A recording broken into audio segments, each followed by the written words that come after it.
Heartfelt talk with mom about her wedding, feeling left out, asking to postpone, and finding hope in blended family challenges. Last night, I finally sat down with my mom to talk about her wedding. For weeks, maybe even months, I had been carrying around this weight in my chest, feeling left out, confused, and like I was being forced to adjust to a whole new family before I was ready. It took me hours to gather the courage. I walked past her bedroom door a few times before I finally stopped, knocked softly, and asked, "Mom, can we talk?" She looked a little surprised when she opened the door, like she wasn't expecting me to bring something serious up. But she smiled gently and said, "Of course. Come in." She sat down on her bed, and I perched on the edge, nervous but determined. I didn't sugarcoat it.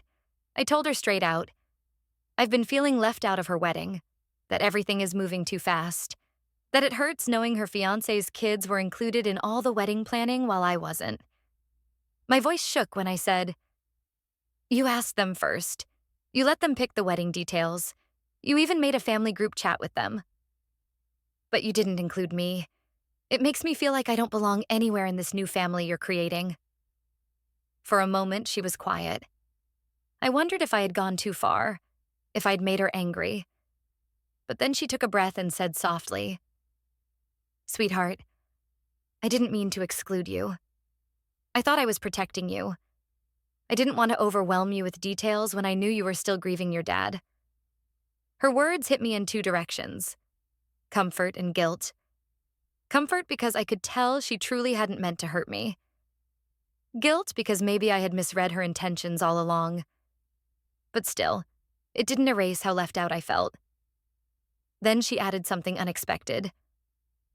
"I didn't think it mattered who picked the flowers or the beach. It doesn't change that you're my love now, and you'll be the one escorting the bride."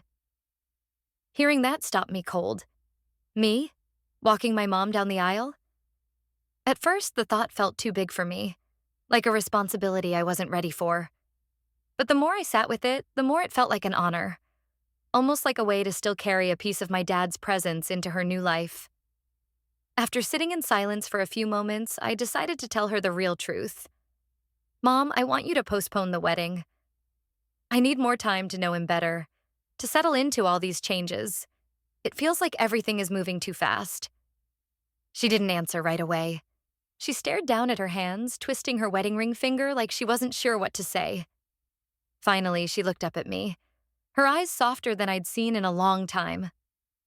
"I don't know if we can fully postpone," she admitted, "but I'll talk to him. Maybe we can delay it for a few months while you get to know him better."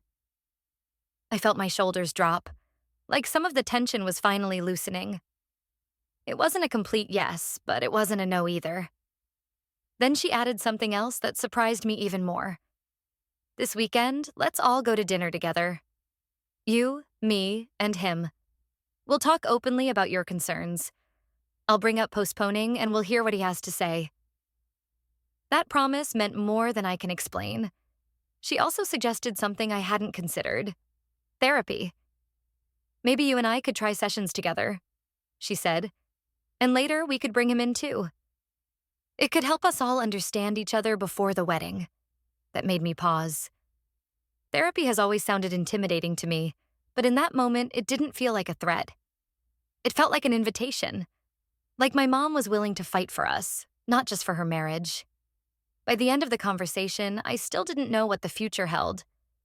There's a part of me that worries her fiancé will get angry at the idea of postponing or flat-out refuse. I'm nervous for that dinner this weekend, unsure if it'll bring us closer or make things more tense. But for the first time since she got engaged, I feel like my voice mattered. My mom really listened. She didn't dismiss me. She didn't tell me I was being dramatic. She sat with me, heard me, and promised to try.